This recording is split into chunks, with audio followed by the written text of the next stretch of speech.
యోహాను సువార్త 3:16 నుంచి. దేవుడు లోకమును ఎంతో ప్రేమించును, కాగా తన అద్వితీయ కుమారునిగా పుట్టిన వాని యందు విశ్వాసముంచు ప్రతివాడును నశింపక నిత్య జీవము పొందినట్లు ఆయనను అనుగ్రహించను. ఇక్కడ చాలా విషయాలు ఉన్నాయి ఈ వచనంలో. ఒకటి, దేవుడు లోకమును ఎంతో ప్రేమించడం రాయబడింది. లోకం అంటే ఇప్పుడు ఇక్కడ ఉన్నటువంటి దానిని మాత్రమే కాకుండా పరలోకంలో ఉన్న వాటి విషయంలో కూడా అని అర్థం. అది రెండు గ్రీక్ భాషలో చూసినప్పుడు దాన్ని కాస్మోస్ అంటారు. కాస్మోస్ అంటే ఈ భూమి, ఆకాశము, అక్కడున్న పైన ఉన్నవి, కింద ఉన్నవి అన్నిటినీ కూడా అని. కాగా ఆయన తన అద్వితీయ కుమారునిగా పుట్టిన వాని యందు విశ్వాసం ఉంచు ప్రతివాడు. అద్వితీయ కుమారుడు అంటే ఇంకా అంతకు మునుపు కానీ, ఇప్పుడు కానీ, తర్వాత కానీ ఇంకెవరు లేకుండా ఉన్నటువంటి వాడు. ద్వితీయం అంటే రెండు అని, అద్వితీయం అంటే రెండుగా లేనిది, లేకపోతే ఇంకా అంతకు మించినటువంటిది లేనిది అని అర్థం. అలా పుట్టిన వాని యందు విశ్వాసం ఉంచు ప్రతివాడు. విశ్వాసం ఉంచడం అనేటిది ఏదైనా సరే ఏంటి అనేటువంటిది ఇక్కడ చూస్తే 1 యోహాను 5:9. మనము మనుషుల సాక్ష్యం అంగీకరించుచున్నాము కదా, దేవుని సాక్ష్యము మరి బలమైనది. దేవుని సాక్ష్యము ఆయన తన కుమారుని గురించి ఇచ్చినదే. దేవుని కుమారుని యందు విశ్వాసముంచువాడు తనలోనే ఈ సాక్ష్యము కలిగి ఉన్నాడు. దేవుని నమ్మని వాడు ఆయన తన కుమారుని గురించిన సాక్ష్యమును నమ్మలేదు గనుక అతడు దేవుని అబద్ధికునిగా చేసిన వాడే. ఆ సాక్ష్యం ఏమనగా, దేవుడు మనకు నిత్య జీవమును దయచేసెను, ఈ జీవము ఆయన కుమారుని యందు ఉన్నది. దేవుని కుమారుని అంగీకరించువాడు జీవము గలవాడు, దేవుని కుమారుని అంగీకరింపనివాడు జీవము లేనివాడే. అంటే దీంట్లో ఉన్నటువంటి అనేక విషయాలు ఉన్నాయి, కానీ ఒక విషయం మనం చూడవలసింది ఏంటంటే, మనము మనుషుల సాక్ష్యం అంగీకరించుచున్నాం, దేవుని సాక్ష్యం కూడా ఉన్నది. మనుషుల సాక్ష్యాన్ని వాళ్ళు మనకి ఇవ్వబడినటువంటి రుజువులు, నిర్ధారణలు, వాటికి ఆధారంగా మనుషులు నమ్ముతారు. మనుషులు వేరే దాన్ని చెప్పిన దాన్ని బట్టి మనము చూడనటువంటివి కానీ, మనము గ్రహింపలేనటువంటివి కానీ, మనకు అర్థం కాని విషయాలు కూడా, అది మనుషులు చెప్పిన దాన్ని బట్టి వాళ్ళకి తెలుసు కాబట్టి, వాళ్ళు చెప్తున్నారు కాబట్టి దానిని మనం అంగీకరిస్తాం. అలా దేవుడు సాక్ష్యం ఇస్తున్నాడు. దేవుడు తన సాక్ష్యాన్ని తన కుమారుడిని యేసుక్రీస్తు ద్వారా ఇస్తున్నాడు. ఆ సాక్ష్యాన్ని తన కుమారుడి ద్వారా ఇస్తున్నప్పుడు పైన కొన్ని విషయాలు చెప్పాడు. అది ఆత్మ ద్వారా, నీటి ద్వారా, రక్తం ద్వారా ఆయన మనతోటి మాట్లాడుతున్నాడు.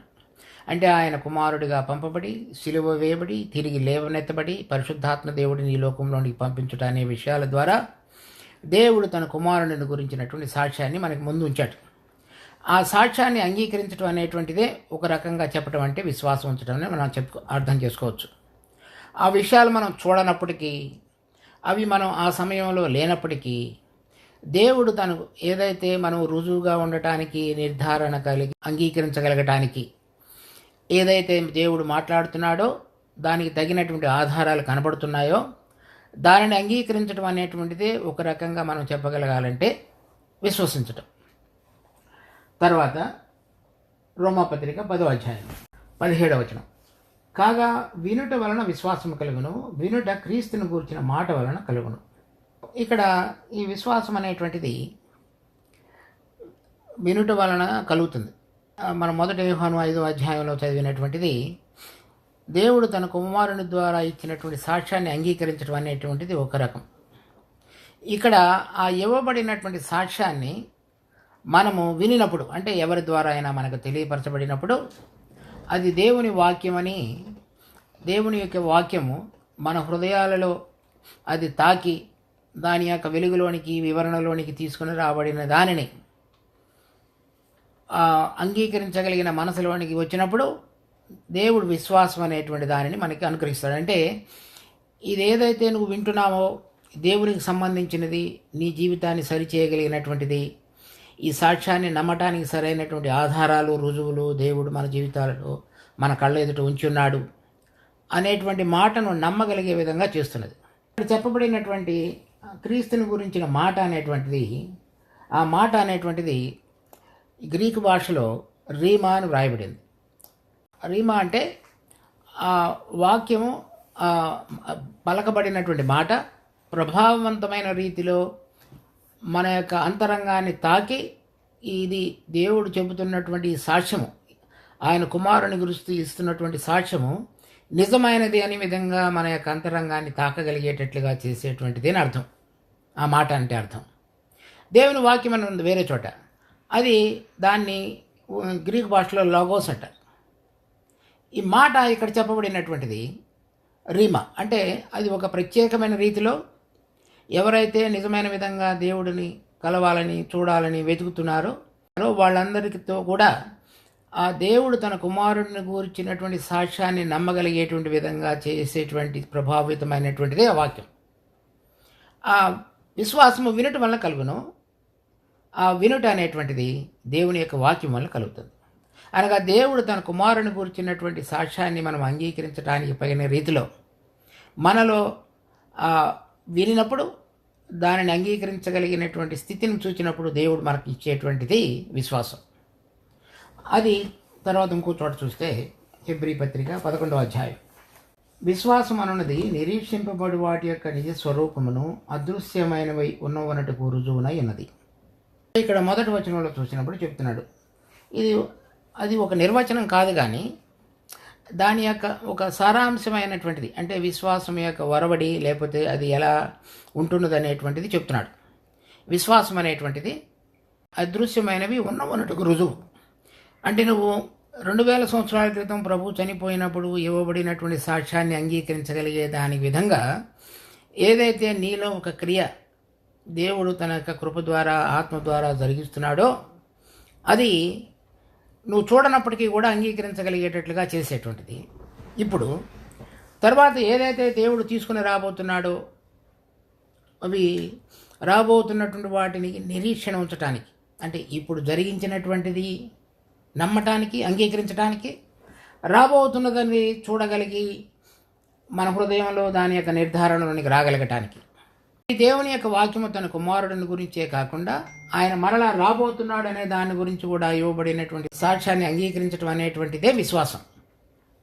ఎఫెసీ పత్రిక 2వ అధ్యాయం 8వ వచనం.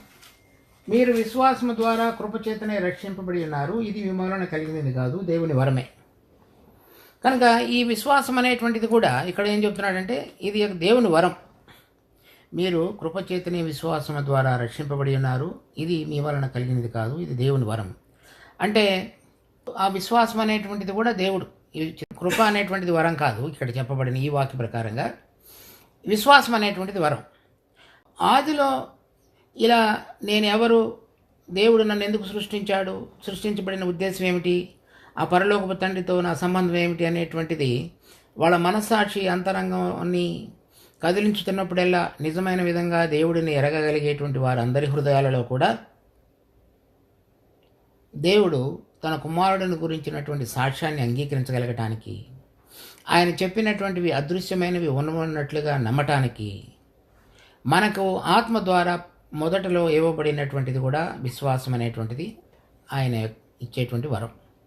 అంటే సాక్ష్యం అంగీకరించినటువంటి వాళ్ళందరికీ, అంటే అలా అంగీకరించగలగటానికి మన హృదయం, సాక్ష్యాన్ని మనం అంగీకరించగలగటానికి కావలసిన హృదయం వచ్చినప్పుడు ఈ విశ్వాసం అనేటువంటి దానిని దేవుడు మనకు అనుగ్రహించేవాడుగా ఉన్నాడు. దానిని మనం గుర్తించాలి. ఇక్కడ మనం చదివినటువంటి యోహాను సువార్త 3వ అధ్యాయంలో, కాగా తన అద్వితీయ కుమారునిగా పుట్టిన వాని యందు విశ్వాసం ఉంచు ప్రతివాడు, అంటే ఇప్పుడు మనం చెప్పినటువంటి అనేక విషయాల యొక్క అంత సారాంశాన్ని ఇక్కడ చెప్తున్నాడు. అలా ఎవరైతే ఆ కుమారుడు ఏదైతే మనం మొదటి యోహాను 5వ అధ్యాయంలో దేవుడు తన కుమారుని గురించినటువంటి సాక్ష్యం చెప్పాడో దానిని నమ్మిన వాళ్ళందరికీ విశ్వసించగలిగేటువంటి హృదయంలోనికి తీసుకుని రాబడినప్పుడు దానిని అంగీకరించగలిగినట్లయితే వాళ్ళందరిలో కూడా నిత్య జీవం అనేటువంటిది ఇవ్వబడుతుంది అనేటువంటిది చెప్తున్నాడు. ఆ సాక్ష్యాన్ని అంగీకరించగలిగినటువంటి స్థితిని చూసినప్పుడు పరిశుద్ధాత్మ దేవుడు ఆ గాలి తనకిష్టమైన చోట విసిరి మనము అది విశ్వసించగలిగేటువంటి నిర్ధారణ కలిగినటువంటి స్థిరత్వంలోనికి తీసుకొస్తాడు. ఈయన నిజమైనటువంటి దేవుని కుమారుడు, ఈయన ద్వారా నాకు రక్షణ కలుగుతుంది అనేటువంటిది. అప్పుడు అలా విశ్వసించిన వాళ్ళందరికీ ఇవ్వబడేటువంటి ఒక గొప్ప వరం ఏమిటంటే నిత్యజీవం. ఈ నిత్యజీవం అనేటువంటిది దాని యొక్క విశిష్టతను కూడా మనం అర్థం చేసుకోవాలి. ఈ నిత్యజీవం అనేటువంటిది దేవుని యొక్క జీవం. దేవుడు జీవం కలిగిన వాడు, ఆయనలో ఉన్నటువంటి జీవమే నిత్యజీవం. ఆయనలో ఉన్నటువంటి జీవము ఆది అంతము లేనివాడు. అది ఆయన ఎవరి చేత సృష్టించబడినవాడు కాడు. అందుచేతన ఆయన దేవుడు. ఇంక మిగిలినవన్నీ కూడా సృష్టించబడినవి. ఆయనలో ఉన్నటువంటి ఆ జీవము సృష్టించగలదు. ఆ జీవము పరిశుద్ధమైనది. తర్వాత దేవుని గుణాలు చూపించగలగటానికి పనికి రాగలిగిన స్వభావాన్ని కలిగినది. ఉదాహరణకి నిర్గమకాండం 34వ అధ్యాయం 6వ వచనంలో ఆయన పేరును గురించినటువంటి సారాంశాన్ని చెప్తాడు. దయాళుడు, కృపా వాత్సల్యత కలిగిన వాడు, మంచితనం చూపించేవాడు, కోపగించుటకు నిదానించువాడు. అలా ఆ జీవంలో ఉన్నటువంటి ఆ గుణాల యొక్క పోలిక ఏంటంటే అవన్నీ. తర్వాత అవన్నీ కూడా ఇప్పుడు మనం ఏదైతే ఈ లోకంలో కలిగి ఉంటున్నామో, అసూయ, మత్సరము, కోపము, క్రోధము, దురాశ, ఈ లోకాన్ని ప్రేమించుట, ఆ తర్వాత అపవిత్రత, వాటన్నిటికీ భిన్నమైనటువంటి స్వభావం కలిగింది. అది లోకమును ప్రేమించి వాళ్ళందరిలో కూడా ఈ జీవము లేదనేటువంటిది మనందరం చూస్తున్నప్పుడు, అది దేవుడు తండ్రి ఆత్మలో కలిగి ఉన్నటువంటి ఏ జీవం ఆయనలో ఉన్నదో, ఆత్మ ద్వారా, మనలో ఇవ్వబడిన ఆత్మ ద్వారా ఆయనలో ఉన్నటువంటి ఆ జీవంలో ఉన్నటువంటి గుణాలన్నిటినీ మనలో రావాలనేటువంటి ఉద్దేశం కలిగి ఉన్నాడు.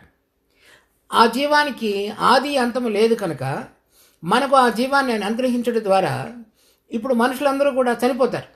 అంటే శారీరకంగానూ చనిపోతారు, భౌతికంగానూ చనిపోతారు.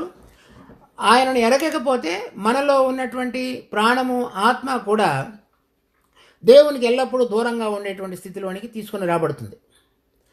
అలా కాకుండా అది దాన్నే నాశనం అన్నారు, నరకం అన్నారు రకరకాలుగా.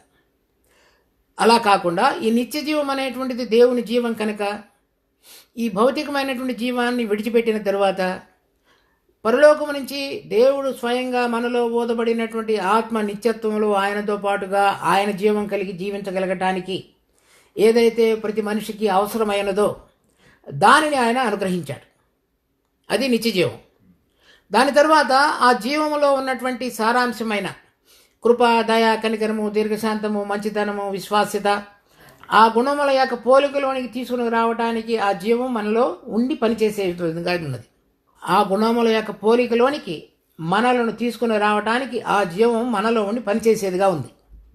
మనలో ఉన్నటువంటి పడిపోయినటువంటి స్వభావము, లోకంలో మనం అపవాది ద్వారా పడిపోయినటువంటి స్వభావం, అసూయ, మత్సరము, క్రోధము, తర్వాత ఈ యొక్క దురాశ, తర్వాత లోభత్వము, వీటి యొక్క అనుభవం ద్వారా నడిపించబడేటువంటిది మనిషిలో ఉన్న జీవం ప్రస్తుతం.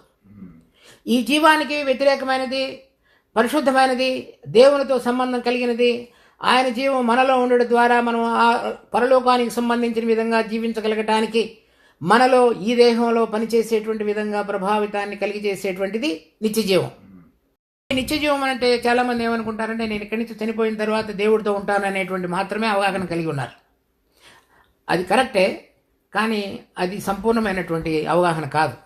దేవుని జీవం అనేటువంటిది అది అపవిత్రత తాకకుండా ప్రభావితాన్ని చేయగలిగినటువంటి మనలో ఉన్నటువంటిది. అది ఇంకొక విశిష్టమైనటువంటి విశేషం ఏంటంటే ఈ జీవం ఆయన దేవదూతలకు ఇవ్వలేదు. దేవదూతలలో ఈ జీవం లేదు. ఇప్పుడు మనిషి అది మోర్టల్ అంటారు ఇంగ్లీష్లో. అంటే చనిపోవడానికి లయబిలిటీ ఉంది. అతను చనిపోతాడు, అది మోర్టల్ అంటే. లయబిలిటీ టు డై అని అర్థం మోర్టల్ అంటే. అదే దేవుడు కూడా ఇమ్మోర్టల్. అంటే ఇక ఆయనలో ఈ మరణం అనే దానికి తావులేదు. అది ఎందుకని తావులేదు? ఈ జీవాన్ని బట్టి. ఈ జీవం మరణాన్ని మించినటువంటిది. అందుచేతనే ప్రభు తిరిగి లేవగలిగాడు. ఈ నిత్య జీవం అనేటువంటి వరాన్ని మనం పొందిన మనందరం కూడా నాశనకరమైనటువంటి ఈ దేహము లేక మనలో ఉన్నటువంటి జీవము, ఈ రెండూ కూడా లయబుల్ టు డై. ఈ శరీరం అనేటువంటిది మట్టిలో కలిసిపోతుంది. ప్రాణము, ఆత్మ అనేటువంటివి వేరైన విధంగా దేవునికి దూరంగా ఉండే స్థలంలోనికి వెళ్ళిపోతాయి. ఆ మొత్తం అంతటిని కలిపే మరణం అన్నారు, లేకపోతే జీవం లేనటువంటిది. ఆ మరణం, జీవం లేనటువంటి దానిలో నుంచి జీవంలోనికి నడిపించటం అంటే దేవుడితో ఉన్నటువంటి సంబంధంలోనికి రాగలిగినటువంటిది, నిత్యత్వంలో ఉండగలిగినటువంటిది, దేవుని స్వభావంలోనికి నడిపించి ఈ దేహంలోనూ అక్కడ జీవించడానికి మనకు పనికి రాగలిగిన పునాది వేసేటువంటిది. తర్వాత ఆయనలో ఆ జీవం ఉన్నది కనుక మనలో ఈ జీవం ఉండటం ద్వారా, ఆయన జీవాన్ని పొందడం ద్వారా ఆయనతోటి సంబంధంలోనికి వస్తాడు. మూడో విషయంగా, లేకపోతే ఆయనలో ఉన్న జీవం వేరైతే, మనలో ఉన్న జీవం వేరైతే మనం ఆయనతోటి సంబంధంలో ఉండలేం. ఇప్పుడు మనలో ఒక ప్రాణం ఉంది, తర్వాత జంతువులలో వేరైన ప్రాణం ఉంది, మనం వాటితో సంబంధం కలిగి ఉండలేము. అలాగే వేరైనటువంటి ఇప్పుడు పశువులు కానీ లేకపోతే చేపలు కానీ పక్షులు కానీ ప్రతి దానిలో కూడా వేరే వేరే అయినటువంటి లైఫ్ ఉంది. ఆ జీవం మన జీవంతో కంపాటబిలిటీ లేదు. మనుషుల్లో ఉన్నందరి జీవం ఒకటి కాబట్టి మనకందరికీ కంపాటబిలిటీ ఉంది. ఒకే రకంగా కనపడతాం, ఎనాటమీ కూడా ఒకటే, తర్వాత మనం మాట్లాడటం, ఆలోచించడం ఇవన్నీ కూడా ఒక రకమైన విధంగా ఉంటాయి. కొంచెం పెరిగిన వాతావరణాన్ని బట్టి కలిగిన పరిస్థితులను బట్టి వేరుగా ఉండొచ్చు, కానీ ఇన్ జనరల్ సాధారణంగా మన అందరిలో కూడా ఆ జీవాన్ని బట్టి కలిగినటువంటి ఒక కామన్ గ్రౌండ్ ఉంది. ఈ నిత్య జీవం అనేటువంటిది వెంటనే మనిషిని దేవుని యొక్క సంబంధంలోనికి తీసుకొస్తుంది. దేవుడు ఏ విధంగా ఉంటాడు, ఏ విధంగా ఆలోచిస్తాడు, ఏ విధంగా చేస్తాడు, నడుస్తాడు, లేకపోతే ఏ విధంగా జీవించాలి అనేటువంటి అనుభవంలోనికి పనికి రాగడానికి దోహదపడేటువంటిదే ఈ నిత్య జీవం. సో దాని యొక్క ప్రభావం ఎంతో విశిష్టమైనటువంటిది. అది మనం చాలా సాధారణంగా నా పాపాలు క్షమించబడ్డాయని పరలోకానికి వెళతాను అనేటువంటి అనుభవంతో అది చాలా అంటే పసిపిల్లల వలె ఆలోచించేటువంటి విధానం. దీని యొక్క ప్రభావంలోనికి తీసుకుని రావాలని దేవుడు కోరతాడు. మనిషి ఏదోను తోటలో చేసినటువంటి ఆ తప్పును బట్టి ఈ జీవ వృక్షఫలాన్ని తినేటువంటి దానిలో నుంచి తప్పిపోయాడు. అప్పుడు కూడా జీవ వృక్షఫలం తినలేదు అతను. ఈ జీవవృక్షం అనేటువంటిది దేవదూతలకు ఇవ్వలేదు, వేరే సృష్టిలో దేనికి ఇవ్వలేదు. ఎందుకు ఇచ్చాడంటే దేవుడు మనలో ఊదబడినటువంటి ఆత్మ ద్వారా ఆయనకు జీవాన్ని మనలో ఉంచడం ద్వారా మనము ఆయనను పోలిన విధంగా రాగలిగి ఆయన ఉండేటువంటి పరలోక స్థలాలలో కావలసినటువంటి దానికి సాధనంగా ఇప్పుడు దేవుడు ఇక్కడ మనిషిలో పనిచేయటానికి చూస్తున్నాడు. అది మొత్తం కలిపిన దాన్ని దేవుడు మనలను ప్రేమించడానికి చెప్పవచ్చు. అది ప్రేమించడం అంటే ఈ పాపాలు క్షమించబడటం అనేటిది కాదు, ఇది సంపూర్ణమైనటువంటి ఉద్దేశం. ఆ జీవం మనలో పనిచేసి అలా ప్రభావితంగా దేవుని యొక్క గుణాల యొక్క పోలికలోనికి తీసుకుని రాబడటానికి, అలా వచ్చినటువంటి బిడ్డలందరూ కూడా ఆయనతో పాటుగా కలిసి ఉండటానికి, రాబోయే తరాలలో ఆయనతో పాటుగా కలిసి ప్రభుత్వాన్ని అధికారాన్ని అన్నిటినీ చేయగలగటానికి పనికి రాగలిగిన విధంగా ఆ జీవం అనేటువంటిది మనలో పనిచేస్తుంది. ఆ జీవం లేకుండా ఇవన్నీ చేయలేదు. That is the most important thing that we should get it. ఇదంతా చేయటం అనేటువంటిది గుర్తే ఆయన మనల్ని ప్రేమిస్తున్నాడు అనేది. ఆ ప్రేమకు గుర్తుగా ఇవన్నీ చేశాడని అర్థం. ఇది స్వర్గానికి వెళ్ళటం అనేటువంటిది మాత్రం కాదు. ఈ జీవం అనేటువంటిది అది దాని యొక్క విలువను మనం చాలా చక్కగా గుర్తెరిగి దాని యొక్క ఆధారంగా జీవించడం అనేటువంటిది మనం అంటే ప్రభువు యొక్క కృపను కోరుకోవాలి. అది ఎంతో విలువైనటువంటిది.